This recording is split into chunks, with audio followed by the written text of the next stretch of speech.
పిలువబడ్డాం. ఇది దేవుని హృదయాన్ని చూపిస్తుంది. కేవలము ఒక జాతి మరి సమాజానికి వర్గాని కోసమే కాదు, ఆయన ప్రేమ ప్రతి మనిషి కోసమని ఇక్కడ మనం అర్థం చేసుకోవాలి. కొన్నిసార్లు మనం కూడా హృదయంలో గొడవలు పడతాం.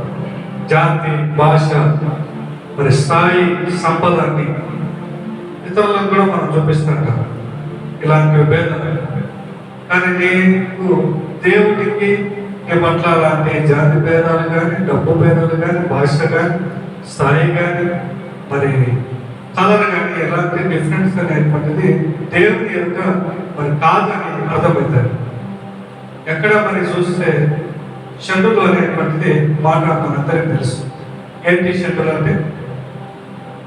నపుంసకులు. వారిని కొంతమంది పుట్టుకతోనే నపుంసకులుగా ఉంటారు. మరి ఆనాటి కాలంలో నపుంసకులని తయారు చేసేవారు. రాజు కోటలో కొంతమంది రాణి దగ్గర కాపలుగా ఉండటానికి, మరి వాళ్ళ రాణికి సహకారులుగా ఉండటానికి వారిని మరి స్వయంగా చేసేటువంటి వారు. మగవారిని నపుంసకులుగా మరి చేసేటువంటి వారు. ఇక్కడ వారిని కూడా మీరు దేవుడు ఆహ్వానిస్తున్నాడు. మరి మీరు అలాంటి భేదాభిప్రాయాలు పెట్టుకోకూడదు. మరి యూదుల వారు ఏమంటారంటే వారు చులకన భావంతో చూసేటువంటి వారు. మీరు వేరే వర్గముగా వారిని చూసేటువంటి మరి వారు. కానీ దేవుడు మాత్రము ఏమంటున్నాడు? మీరు నేను చెప్పినటువంటి మాటలు, నేను చెప్పిన విధముగా మీరు నడుచుకుంటే మిమ్మల్ని కూడా ఒక ప్రత్యేకమైనటువంటి స్థానంలో నేను ఉంచుతానని. అక్కడ ఎవరు మనమే చూస్తాను వాళ్ళని ఇప్పటికీ కూడా మనం చూస్తాను. ఎట్లా చూస్తాం? గౌరవిస్తాం వాళ్ళని. కనీసం గౌరవం కూడా కదా, వాళ్ళని చూడడానికి కూడా ఇష్టపడతాం. వాళ్ళు మాట్లాడితే మనకేదో అగౌరవం వస్తుందని వాళ్ళతో మాట్లాడతారు. వాళ్ళ బాధ, వాళ్ళకు వెనుక ఉండేటువంటి కష్టము, మరి వాళ్ళు చేసేటువంటి పని ఎందుకు ఆ విధంగా చేస్తున్నారని మనం అడగగలిగితే మనకు తెలుస్తుంది వాళ్ళలో ఉన్నటువంటి వెనుక ఉన్నటువంటి భాగం. ఎవరైనా మాట్లాడతాడమ్మా, ఆపే మాట్లాడే ప్రయత్నం కూడా చేయాలి. మరి ఎందుకు అడుకోవాల్సినటువంటి పరిస్థితి నేడు సమాజంలో ఏర్పడింది. ఎవరు కూడా ఉద్యోగాలు వాళ్ళని కనీసము మనము షాపులలో కూడా పెట్టుకోం, బట్టల షాపులో కానీ ఎక్కడ కూడా అలాంటి పరిస్థితిని కల్పించాడు. కానీ దేవుడు ఇలాంటి భేదాభిప్రాయాలు నాకు లేదు. మరి చూస్తే ప్రకటన గ్రంథంలో కూడా చెప్తాడు.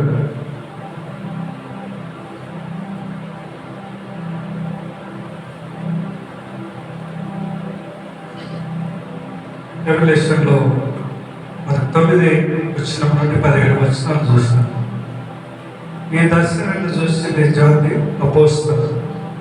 పరలోకము ప్రతి జాతికి మరియు భాష నుండి వచ్చినటువంటి ప్రజలందరికీ అని అంటారు. వారు దేవుని మరియు గొర్రెపిల్లైన జీసస్ క్రైస్ట్ను ఆరాధిస్తారు. వారు మహాశ్రయముని రక్షింపబడిన వారు. దేవుడు వారికి అన్నింటినీ తుడిచివేస్తాడు. మనం ఇక్కడ ప్రధాన సందేశం ఏంటంటే దేవుడి రక్షణ అన్ని జనములకు అందుబాటులో ఉంటుంది. మరియు పరలోకము దేవుని ప్రజలకు శాశ్వత ఆనందము. మరి బ్యాక్గ్రౌండ్ స్టోరీ మనం చూస్తే క్రైస్తవులపై హింస. ఆ కాలంలో క్రైస్తవులు చాలా కష్టాలు ఎదుర్కొంటారు. ముఖ్యంగా డామినేషన్ అంటే ఏంటి? ఒకరిని తక్కువ చేసి మరొకరు హెచ్చుగా ఉండటానికి డామినేట్ చేసేటువంటి వారు. కాలంలో క్రైస్తవులు తీవ్రంగా హింసించినారు. యేసును విశ్వసించినందుకు చాలా మంది జైలుకు పోయినారు. కొంతమంది హింసించబడినారు, కొంతమంది మరణానికి కూడా గురి కాబడినారు. ఈ పరిస్థితుల్లో క్రైస్తవులు భయంతో మరియు బాధతో జీవించాల్సినటువంటి పరిస్థితి. మరి క్రైస్తవులుగా భారతదేశంలో మనం కూడా నేను ఆ పరిస్థితులను మరి ఎదుర్కొంటుంటాను. మాట్లాడి క్రీస్తు వారిని క్రైస్తవులము అని కొన్ని సందర్భాలలో అనుకోకుండా మనం మారివేస్తాడు. చెప్పుకోవడానికి కూడా ఆ యొక్క క్రిస్టియానిటీ, నేను క్రీస్తుని ఆరాధిస్తానని చెప్పుకోవడానికి కూడా అవమానం పడతాడు. ఎందుకు వారు కొడతారేమో, తిడతారేమో అనేటువంటి భావంతో మనమే వెనక్కిపోతాడు.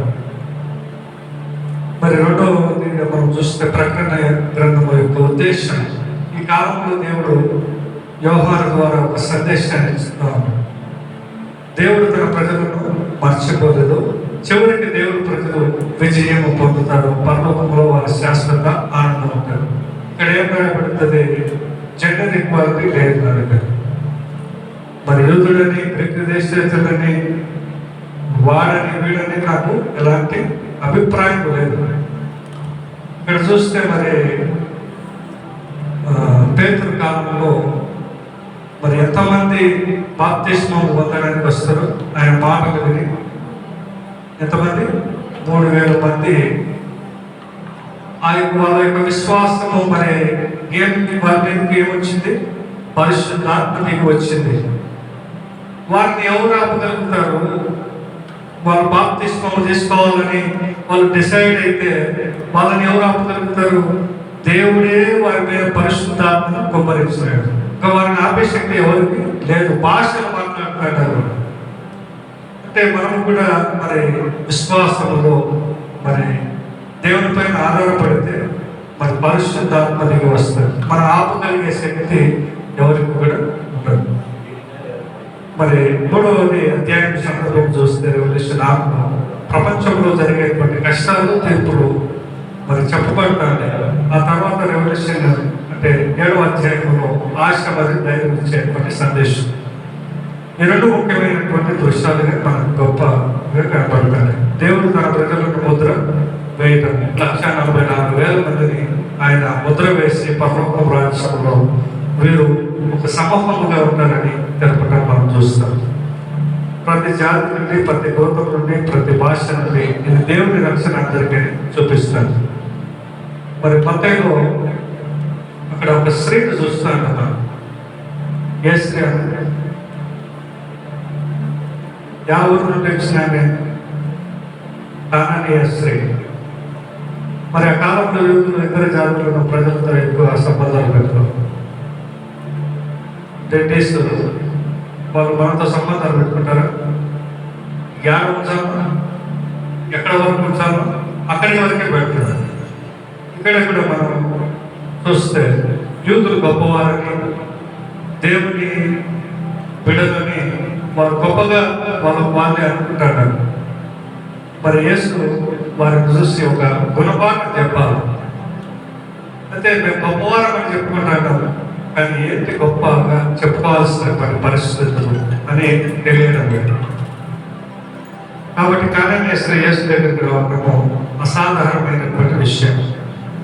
యేసు వెళ్ళినటువంటి ప్రాంతము సిలోన్ ప్రాంతాలు, యూదుల ప్రాంతం కాదు. అంటే ఏ ప్రాంతానికి వెళ్ళాడు? యూదా ప్రాంతానికి వెళ్ళాడా? సిలోన్ ప్రాంతానికి వెళ్ళాడా? మరి అన్య ప్రజల మధ్యకి పోయినాడు. అన్య ప్రజల మధ్యకి పోయినప్పుడు అన్యులు రాక యూదులు వస్తారు ఆయన దగ్గరికి. మరి జ్ఞాపకం చేసుకోవాలి. అక్కడ ఎక్కువగా అన్యజనులు మరి జెంటిల్స్ అంటారు వాళ్ళని ఇంగ్లీష్లో. ఇది యేసు సేవ యూదులకు మాత్రమే కాదు అన్నటువంటి సందేశాన్ని ఇవ్వటానికి యేసు అన్యుల దగ్గరికి పోయినాడు. మరి స్త్రీ యొక్క విశ్వాసం మనం చూడగలిగితే ఈ కథలో ముఖ్యమైనటువంటి విషయము దృఢమైనటువంటి విశ్వాసం. యేసు మొదటిగా స్పందించలే, పలకలే. మరి వాళ్ళ శిష్యులు ఏమన్నారు? మా వెళ్ళిపోమ్మను అని వాళ్ళ శిష్యులు చెప్పడం మనం చూస్తాం. అయితే ఆమె వదలకుండా ప్రార్థన చేసింది. ఏమంటా ఏమో బాధ? శిష్యులేమో కానానీయుల్ని తక్కువ స్థానంతో చూస్తారు. అయితే యేసుక్రీస్తు వారికి ఒక గుణపాఠం నేర్పించడానికి, అందరూ సమానమే అని చెప్పడానికి అన్యుల దగ్గరికి యేసు స్వయంగా వెళ్ళాడు. ఆయన అన్యులైనటువంటి ఆ యొక్క పాఠంలో ఏముంటది? ఏముంటది?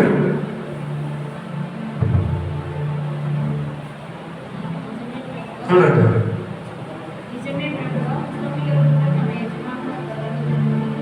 నేను అతనితో ప్రభువా తన యజమానుల బల్ల మీద నుండి పడి కుక్కలు తిరుగు కదా అని చెప్పిన యేసు అమ్మ నీ విశ్వాసం గొప్పది, నీవు కోరినట్టే నీకు అవును కాక అని ఆమెతో చెప్పాడు. ఆ గడియ నుండి ఆమె స్వస్థత. అప్పుడు ఆమె ఏమంటుంది, మరి ప్రభువా కుక్కలు కూడా తమ యజమాని బల్ల నుండి నా కుమార్తె మరి చావు బతుకుల మధ్య పోరాడుతుంది, మరి నన్ను కరుణించి నా బిడ్డను రక్షించమని చెప్తే యేసుక్రీస్తు ప్రభువు వారు వీళ్ళేమని ఫీల్ అయినారు యోధులు, మాకు మాత్రమే దేవుడు, మాకు మాత్రమే గొప్ప వాడని వాళ్ళ ఊహాగానాలు. కానీ వాళ్ళు గుణపాఠం చెప్పడానికే ఆయన మరి యూదులకు అంటే నా బిడ్డలకు నేను తీసుకువేసి కుక్కలకు వేయటం అనేటువంటిది తగినటువంటి కాదు. మనం కూడా ఏం చేస్తాం, మన కుటుంబంలో మన పిల్లలు, మన కుటుంబం తర్వాత ఎవరైనా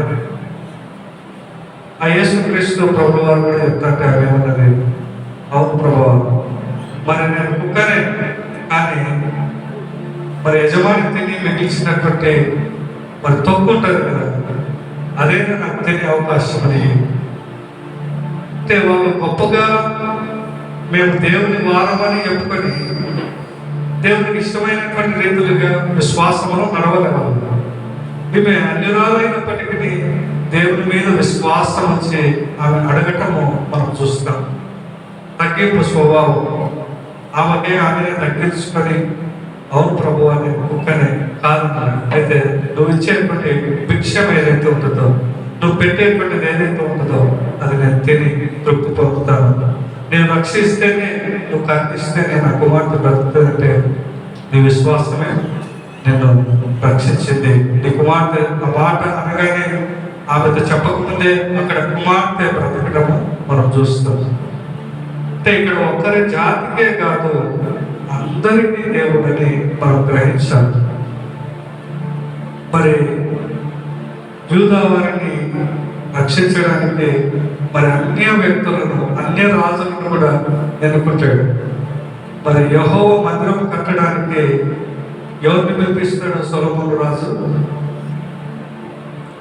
అన్యుల రాజు అయినటువంటి వ్యక్తినే పిలిచి ఆర్కిటెక్చర్ అంతా ఆయనతోనే కట్టిస్తాడు దేవుని మందిరం. యూదులు కట్టాలి, యూదులు కాదు, అన్యులే కట్టిన దేవుని మందిరం. మరి చూస్తే ఆయన అందరికీ సమానత్వంగా తన ప్రేమను అందరికీ ఆహ్వానిస్తూ ఉన్నాడు.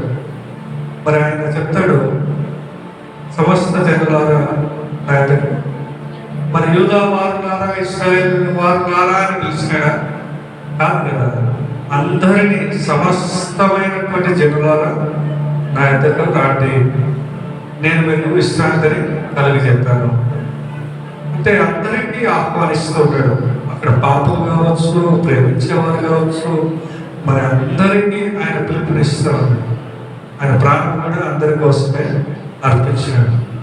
మరి దీంట్లో 144,000 మందిలో అన్యులు ఉండొచ్చు, ముద్ర వేసిపోయిన వారు, మరి దేవుని నమ్మిన వారు కావచ్చు, రేపటి దినమున మనము కూడా ఆ లెక్కలో ఉండొచ్చు. కాబట్టి ముద్ర వేయబడి మన జీవితాలకి మరి ఈ యొక్క యేసుక్రీస్తు చూపించినట్లుగా మనం కూడా ప్రత్యేకంగా మనమే పొలిపిపోకుండా అందరం కూడా సమానమైన మనం పరిచయం చేయవాళ్ళుగా ఉండాలి. దేవుడు అట్టి రీతిగా మనము మన జీవితాలని బలపరచును కనుక ఆమేన్. మొట్టమొదటిగా మనం పలసిన వాళ్ళకి పోయినప్పుడు మనం టైం మెయింటైన్ చేయాలి. ఫస్ట్